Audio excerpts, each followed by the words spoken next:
Talamboka mkola lelo tozolobela affaire Vali Amisi.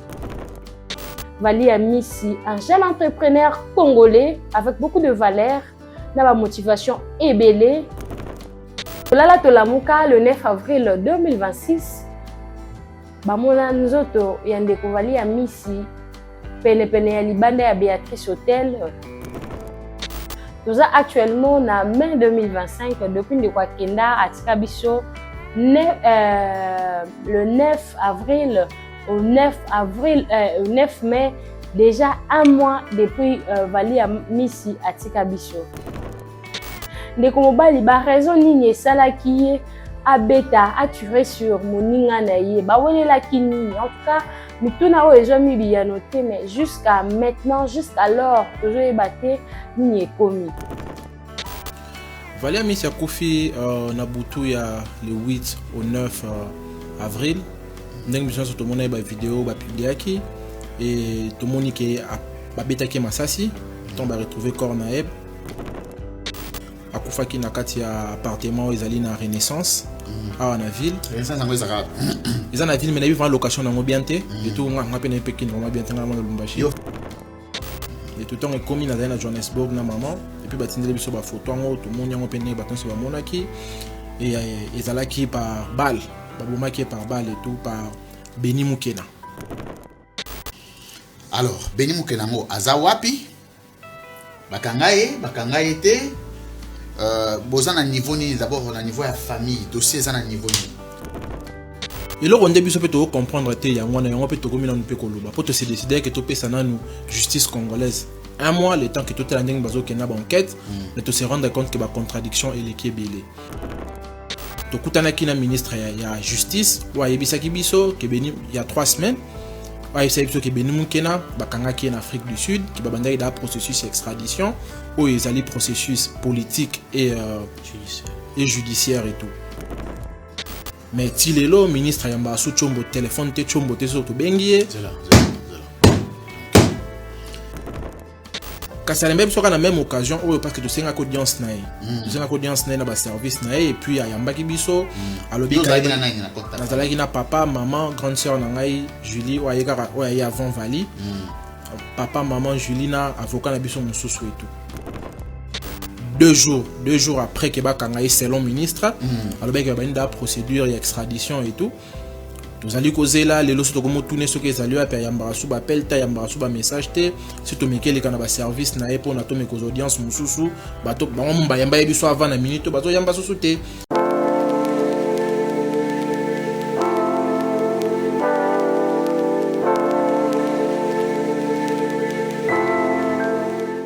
Maison Kati eza ya bana ya Congo. Maison Kati eza ya bana ya Congo. Maison Katido eza ya bana ya Congo do. Maison Katido eza ya bana ya Congo do. Tozana ba projet belé eza nango naturel. Mwamba papa wana makasi ya papa tanga bio sukisa pomade élargissante pona papa pirito voir clair FD purge ba produit ya Maison Kati yango wana ekanga. Maison Kati amemeli biso ba produit naturel ya bien oyo ko traiter nzoto na biso malamu mingi koleka. Plus de détails kende na Kintuka Pêcheur avenue Maindombe numéro 99 référence Carrie Grèce. Bonjour, mbotela balandi nyonso ya Nation Puissante Télévision. Vous êtes la bienvenue na kati ya RP Télévision, chaîne na bino, télévision na bino. Oui, la bino actualité toujours en temps réel car vous servir, c'est notre devoir. Maman vérité na bino yeyo en chair et annonce na kati ya émission na bino bolinga mingi tala mboka. Mikolo belé vraiment comme on a na kati ya tala mboka, mikolo ezu vraiment ebelé.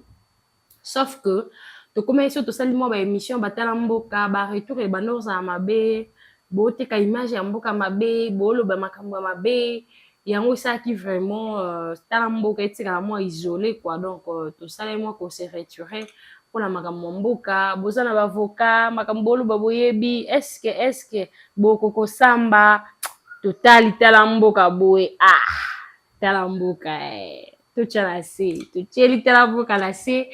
Mais biso oyo toujours na kati ya tala mboka ngai oyo na kati ya tala mboka na bino boyeba ke tala mboka ezali émission oyo toyaka na baactualité ya mboka na biso na kati ya tala mboka nini eleki na kati ya Congo Central nini eleki na kati ya Owele. Donc toyaka vraiment na baactualité ya temps réel na kati émission oyo preuve eza ke émission oyo elingamaki makasi parmi baémission nyonso ezalaki awa na kati ya chaîne oyo.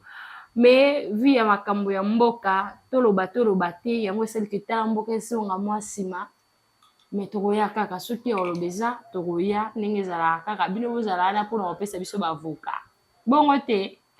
Donc tokoti tala mboka ya mokolo ya lelo bato bakoti sika. Merci, vous êtes la bienvenue na kati ya Nation Puissante Télévision. Bo activer ba cloche ya notification, bo partageaka ba émission, c'est très très important. Tala mboka ya mokolo ya lelo tozolobela affaire Vali Amisi, que son âme repose en paix. Vali Amisi, un jeune entrepreneur congolais avec beaucoup de valeurs, na ba motivation ebele. En tout cas, Vali Amisi, tomoniye na ba makambo belé. En tout cas, ba makambo ya bien, abanda kokende déjà bien, un entrepreneur avec beaucoup des ambitions. Oyo esalaki penza moi boye banina ye, moi ba revenu na ye sala bien. Tolala tolamuka le 9 avril 2026. Bamona nzoto ya ndeko Vali Amisi pene ya libanda ya Béatrice Hotel na ba coup de balle. Donc bomiye na masasi me babwaki pene ya Hotel Béatrice Hotel pona bato bazakana Kinshasa bayebi sika Béatrice Hotel ezalaka. En tout cas bato akwa rouge baya bakanga ba photo et sur kila tomona ndenge ndeko mobali alali nzoto ya mwana mobali sans vie na makila ebele na babali nde babetaki. En tout cas esala pasi ya grave. Je voulais wana ba maman balela bato balela Vali Amisi et puis ndenza balala raté na technologie ndenge yemema biso likolo ba video ebima ndenge ndeko Beni Mukena oyo azaki ami na ye meilleur ami ya Vali Amisi yende mutu abetaka ye masasi wana cause nango bawelelaka nini ekomaka kuna ndenge nini. Bomona ba video ya hotel ndenge azokota na Vali Amisi et puis ake kobete masasi tomona esu ba video na ye ndenge azokende na ye azokitane na ascenseur nzoto déjà aza lisusu envie te to comprendre mystère wana te kokitana mutu na ascenseur kokoti na voiture mutu aza lisusu na bomoi te esalama ndenge nini abima nini. En tout cas tomituna ba question ebele ti sikoyo ba réponse ezwami te. Ba mama ya ndeko na biso akufi ba mama congolais nyonso bato nyonso balelaki mpona justice esalama mpona ndeko na biso ya mobali Vali Amisi. Toza actuellement na mai 2025 depuis ndeko akenda atika biso le 9 avril au 9 mai, déjà un mois depuis Vali Amisi atika biso. Nini ezoleka nini ekomi wapi justice ekomi wapi affaire ya Vali Amisi ekomi place ndenge nini ndeko mobali ba raison nini esalaki ye abeta attirer sur moninga na ye bawelelaki nini. En tout cas mituna oyo ezwami biyano te mais jusqu'à maintenant jusqu'alors tozoyeba te nini ekomi. Tolali pe tolamuki tomoni ndeko ya Vali Amisi petit frère na ye abimi sur la toile tout à l'heure boromona intervention na ye réalisateur nanga akocha ndenge azo expliquer na mulai lokwa na mukuse ndenge ndeko na bango atika bango ti lelo suite ezate babengaki ministre ya justice basengaki audience bakutanaki na ministre na biso ya justice. Ministre asiraki bango ayebisaki bango akoki koyebisa bango et puis ministre akenda plus loin abi bamoni ndeko Beni Mukena na Afrique du Sud bakangi déjà na Afrique du Sud mais ti lelo sans suite bazobengaka ministre ya justice appel ayamaka bango lisusu te. Bato bazalaka na bureau ya ministre ya justice bayambaka bango te ezosala bango pasi bazolele pa ya peuple congolais mpona ndeko na bango ya mobali oyo atikaki biso. Dossier oyo ezopesa bango pasi bayebi te babanda lisusu wapi basuka wapi. La justice congolaise esalama mpona ndeko na bango ya mobali oyo atiki bango azaki na avenir na ye ya bien tozomona déjà baévolution ya ndeko mobali ke non ndeko akomi déjà na place oyo esengelaki akoma mais tala ndenge makambo kei. En tout cas bandeko toyeba tosimba ke justice congolaise eza justice moko ya kokufa te ezali justice oyo ekomema makambo ndenge esengeli. Bo excuse nga soki natiaki mwa humeur oyo oseka po nalobi nga moko ebele na motema vi ya batala mboka bamenase bamakambo ebele totala ndenge justice eyomemela biso tose méfie na bato tozalaka na bango. Ndeko Vali Amisi azalaki na confiance ya meilleur ami na ye mais meilleur ami na ye atortura ye pourquoi aboma ye pourquoi baraison wana toza na posa toyeba baquestion oyo tozose pose mais ti sikoyo non tozwi réponse nango te. Tozwa na intervention ya ndeko ya petit frère ya Vali Amisi et puis tozonga mpona kolobela lisusu mwa makambo ebele. Yo uti koloba ozali petit frère propre ya Vali Amisi. Vali Amisi akufi ndenge nini pe nani abomi ye akufi na ba circonstances nini exactement? Vali Amisi akufi na butu ya le 8 au 9 avril. Ndenge biso to mona ba vidéo ba publiaki et to moni ke ba betaki masasi donc ba retrouver corps na eb ezalaki masasi akufaki na kati ya appartement ezali na Renaissance awa na ville. Renaissance ngo ezaka ils en a ville mais na bi vendre location nango bien te et tout nga pena Pekin vraiment bien te nga na Lubumbashi. Yo vendre bon na minute on va vendre aux États-Unis na Chicago. Ah na Chicago. Donc vendre na Kinshasa te. Te na vendre na Kinshasa. Oyaki ka pona mambo matanga. Na yaki quelques temps avant et puis écouter linga pera.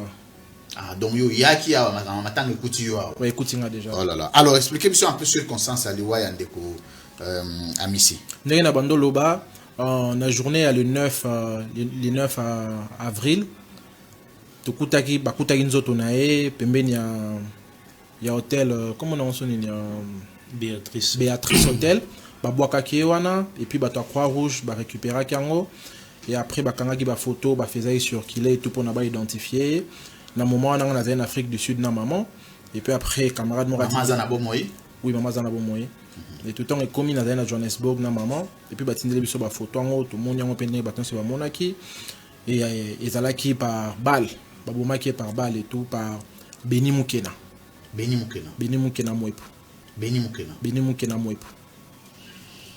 alors Beni Mukena ngo aza wapi bakangaye te bozana niveau ni d'abord na niveau ya famille dossier za na niveau ni bon eloko nde biso mpe tokocomprendre te yango wana yango mpe tokomi nanu mpe koloba mpo tose décide ke topesa nanu justice congolaise un mois le temps que totala ndenge bazokenda baenquête mais to se rendre compte que bacontradiction eleki ebele c'est-à-dire tokutanaki na ministre ya justice oyo ayebisaki biso ke beni ya 3 semaines oyo ayebisaki biso ke Beni Mukena bakangaki ye na Afrique du Sud ke babandaki da processus ya extradition oyo ezali processus politique et judiciaire et tout mais ti lelo ministre yamba asu chombo téléphone te chombo te so to bengi ye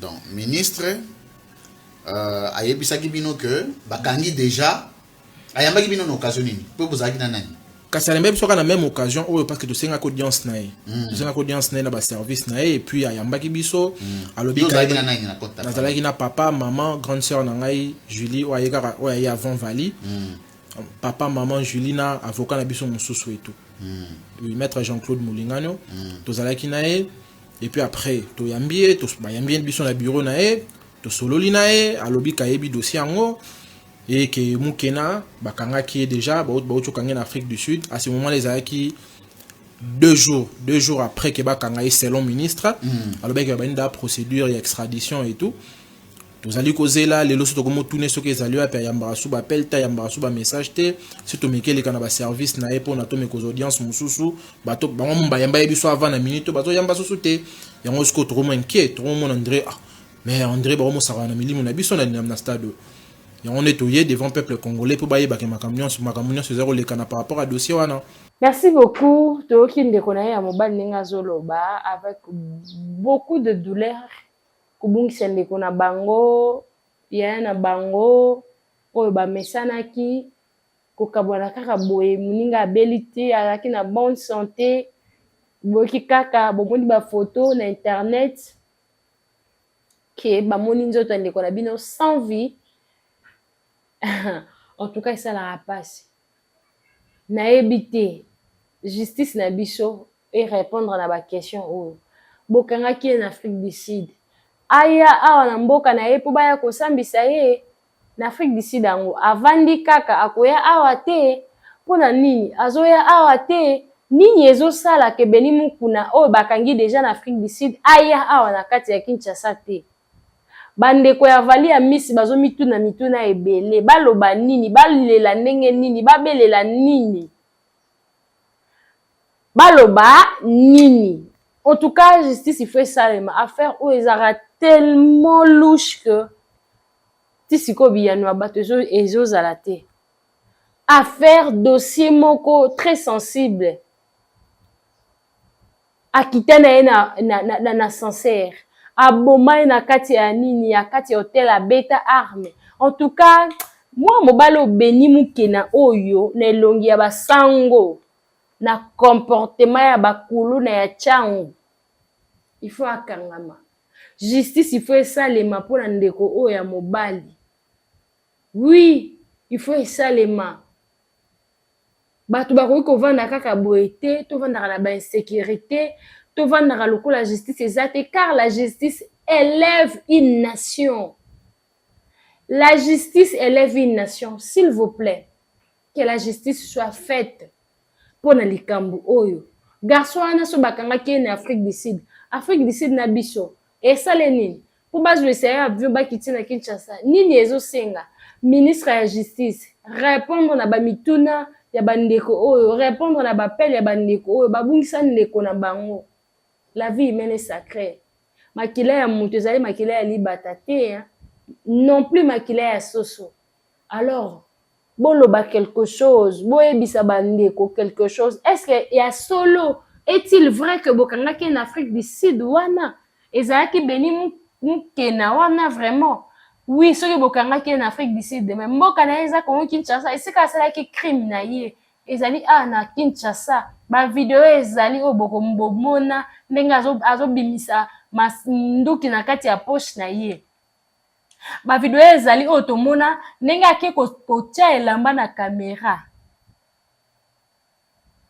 Afrique du Sud eza mboka na ye te azala renvoyer batinda ye awa po justice ekata likambo to yeba nini etindaki ye abomaki mwana mobali ya bato mpona nini basalaki kope balie mbongo vali amelie mbongo ndeko amisi aliaki ye mbongo bawelelaki nani mwasi nini yango ekomisaki na place wana aotevi ya moninga. C'est de ça qu'il s'agit. Oui, c'est de ça qu'il s'agit. Mituna oyo nde fo bato bazwa biyano nango. Mais pourquoi mituna ezotikala na suspense? Pourquoi tozotikala kaka boye na ba suspense moko boye? Alors que ndeko ya vali azoyebisa biso awa que ministre na biso ya justice alobaki déjà bakangi ye na Afrique du Sud. Aya! Justice esalema. Bozozokisa mitema ya bandeko. Bandeko baza tellement ya kozoka ke babungisi ndeko na bango. Mais justice esala quand même po epesa mitema ya bato kimia et apaiser situation oyo. Boyemba bato na ba telefone. Likambo ifo esalema, makambo ifo ekatana. Toyeba nini bawelelaki nini. Tokoko oyeba pe ba makambo susu eza na sima. Oui.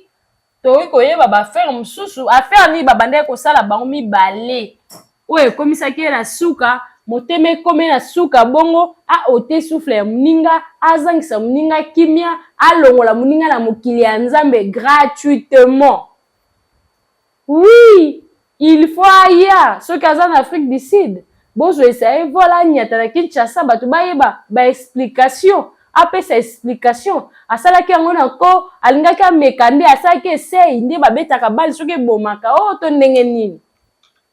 Insécurité ezoleka, insécurité ezoleka, insécurité ezoleka. Ministre na biso ya justice il faut vraiment avandela makambo. En tout cas nayebi te mpona nini makambo ezokende boye na Kinshasa. Kinshasa ekomi invivable bandeko na nga nde bozolobaki bozosalia mboka ezaka mpona osalia mboka te. Mboko ovandi osalir yango par rapport à nini okoloba mabe par rapport ya ndenge nini. Donc biso ka bato za na kati ya ndako na biso nde toyebi place ndako ezotanga actuellement en ce net moment.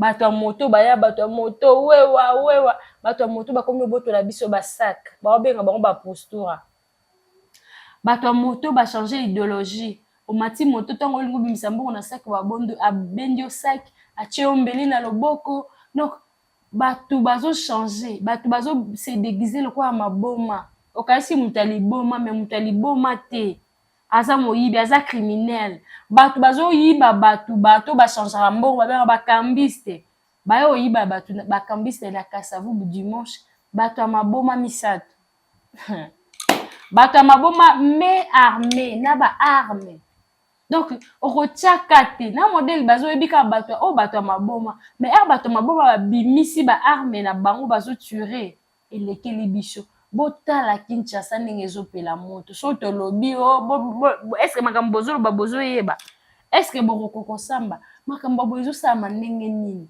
moto aliboma avandi aole biloko asalite alors kaza mandoki aza biloko mobo en tout cas ça fait vraiment mal ezobangisa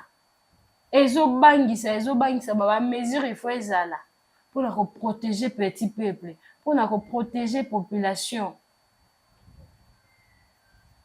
Affaire ya vali a misi oyo bato balelaki bato bazaki na posa bazwa ba éclaircissement bayeba nini ekomaki place ya boye kolalisa moninga ngame ya mobali kitoko na mayele na mutu oh Yesu baninga ya lelo binemi ya lobi te ya maso te ya mite okolambo olia en tout cas ya oloba mingi eza te naninga vraiment ba image kaka eloba na place nanga bomoni kaka ndenge makambo yango ezokende surtout tala mboka mikolo oyo ba réserve ezozala na kati ya tala mboka ba réserve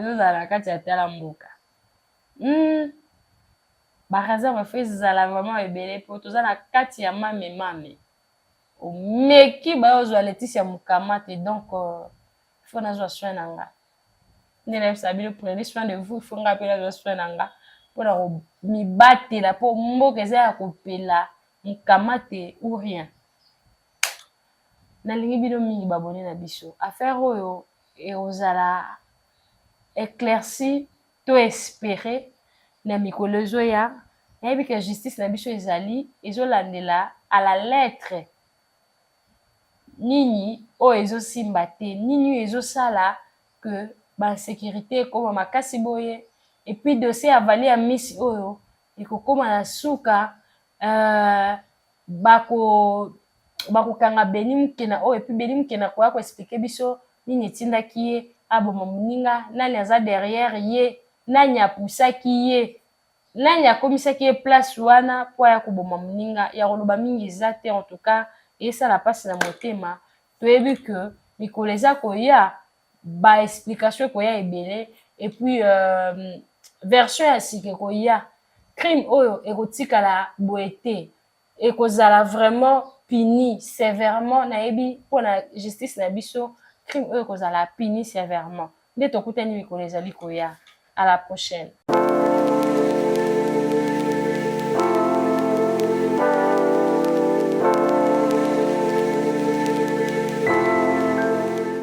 Maison Kati, eza ya bana ya Congo.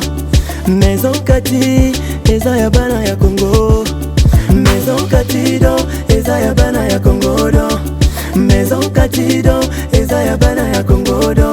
Tozana ba projet belé, eza nango naturel. Mwamba papa, wana makasi ya ba papa tanga bio, suki sa pommade élargissante. Pona ba papa pirito, voir clair. FD purge ba produit à Maison Kati yango wana tanga. Maison Kati amemeli biso ba produit naturel ya bien oyo ko traiter nzoto na biso malamu mingi koleka. Plus de détails, kende na Kintuka Pêcheur, avenue Maindombe numéro 99. Référence Carrie Grèce.